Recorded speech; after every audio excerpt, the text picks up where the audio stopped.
and now look to Kriti Joshi, Hertford College, to open the case with or without beatboxing for the opposition.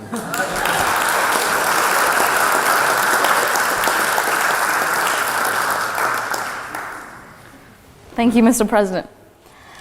It was the best of times, it was the worst of times. One of the most iconic quotes of English literature, and also from one of my favorite novels. Tonight, ladies and gentlemen, I would like to share with you briefly not a tale of two cities, but a tale of two planets. Earth and Venus are essentially the same size, essentially the same distance from the sun, and both have exactly the same amount of carbon. The difference is that over time on Earth, the carbon has been trapped in the ground in the form of coal, oil, natural gas, whereas on Venus, most of the carbon is in the atmosphere. The difference is that on Earth, the average temperature is around 50 degrees, whereas on Venus, it is around 850 degrees. Not just because it's slightly closer to the sun. Mercury is the closest to the sun and is around 3 times cooler than Venus. This is vaguely relevant to our current strategy of, especially developing nations, of taking as much ground-based carbon and ejecting it into the atmosphere. Ladies and gentlemen, we must responsibly consider what we will be debating over tonight. The climate crisis is something where the consequences are not local, they are global. It affects all of us, and particularly, as I hope to show you in the next few minutes, the developing nations themselves. When Shashi Tharoor came to address the Union, he stated that the industrialization of the West was based on the deindustrialization of countries like India, and I agree. But we have to see what's at stake here. The climate crisis is causing reduced growing seasons, changing range of disease, droughts, species extinctions, severe storms. If anything, as Jack said, the West owe it to developing nations, such as India, to work together, share technologies and strategies that can help them not mirror the same mistakes the British made in the Industrial Revolution of the 20th century. But before I take us further into this nightmare on St. Michael's Street, it falls upon me to introduce the members of the opposition. I tried. We have just had the pleasure of hearing Jack Woolett's fine speech. Jack, who studies engineering at Pembroke College, is one of the most genuine and kind people that I know, and became a very close friend of mine during the 2 whole days he spent at the Union over the VAC. So,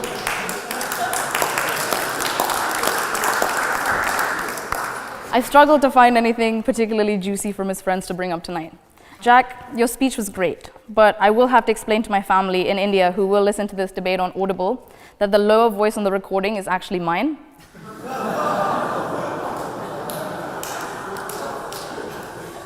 Next in proposition, we have Peter Lilly, who is a British Conservative Party politician who has been a Member of Parliament since 1983.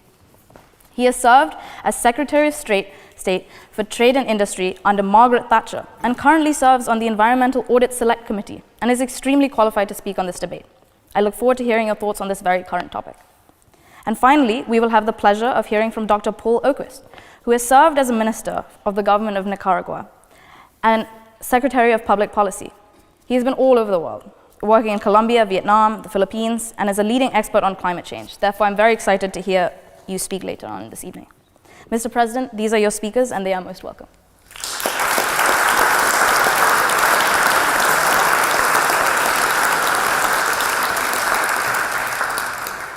So I guess the first question is, do the developing countries need to change?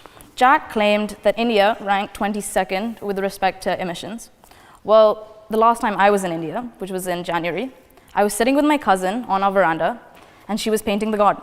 Point of information. All right, go ahead, Jack. The ranking wasn't emissions. The ranking is for progress towards changing.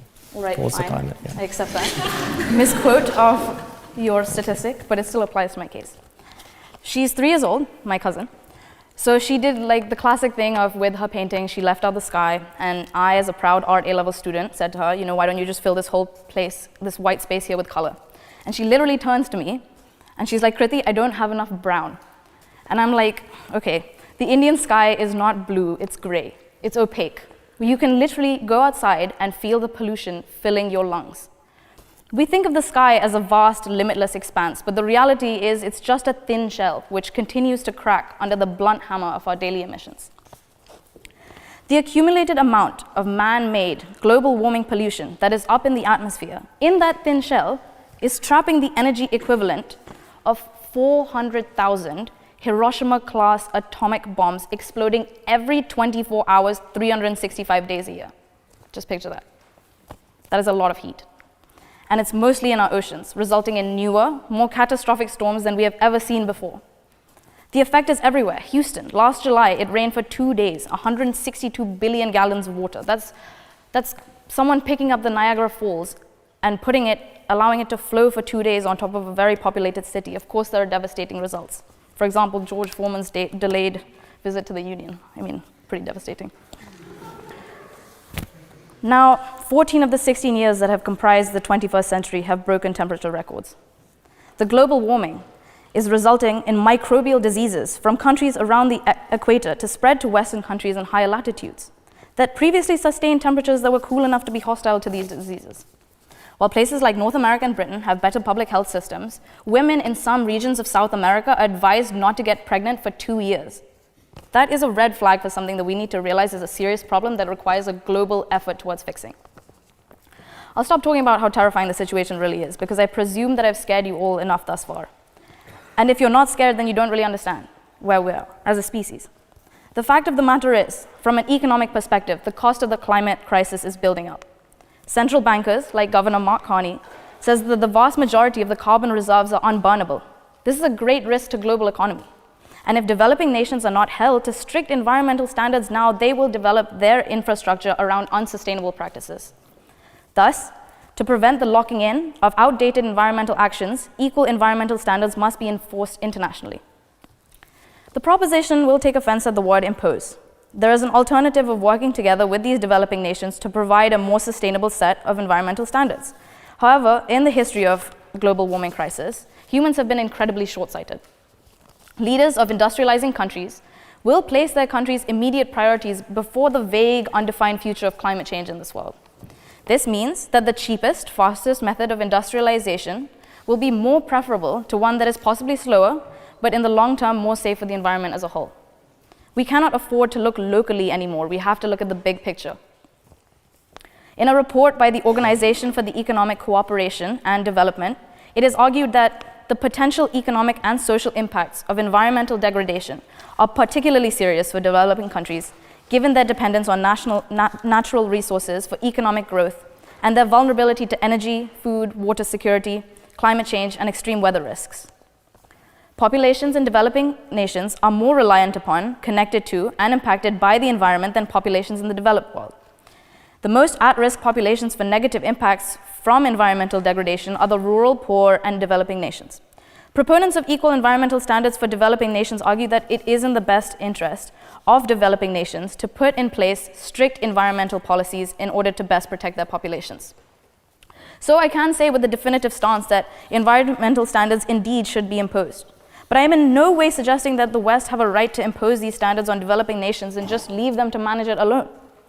The fact of the matter is that most of these nations lack the infrastructure and expertise to implement the standards that are likely to be set. Many developing countries also have established some form of governmental structure that seeks to address their environmental problems. However, there are inherent barriers within these governments, such as corruption, bureaucratic inefficiencies, and lack of political willingness that are preventing visible differences from being seen, which is a classic case study would be my home country, India. And all the while, our world is dying. Of course, it is Western nations that have capitalized on industrial technology that have incurred these problems. They did it first. So it may well be thought of hypocritical of Western nations to demand developing nations who are struggling to improve their economies to maintain those standards that will probably hinder their economic progress. But we need to tackle this problem. If anything, the environmental standards placed on developing countries should serve as the global baseline, setting a precedent for more industrialized countries to take the lead in the path to a sustainable future. It makes no sense to say the West have industrialized irresponsibly, and therefore the developing nations are allowed to just go ahead and do so as well. These nations have negatively contributed to the environment through high populations, draining resources, and heavy pollution causing havoc all over the planet. Climate change is a global problem, and hence it is a global duty. Developing nations have the least incentive to commit to this, which is why the West must come in and aid in any way that they can to ensure that there is a safe environmental standards that are everywhere. There is no denying climate change is a serious threat. If we continue at the rate that we're going at, Bangladesh, the most crowded nation on earth, is set to submerge under the oceans by the end of this century. All of us sitting here in this chamber today will probably still be alive to witness the fate of 150 million people as the sea reclaims the land on which they depend. It doesn't matter how developed or undeveloped this country is, there is no country. We must oppose this motion. The real debate here is not whether or not there should be environmental standards, but how they are implemented and imposed. Thank you.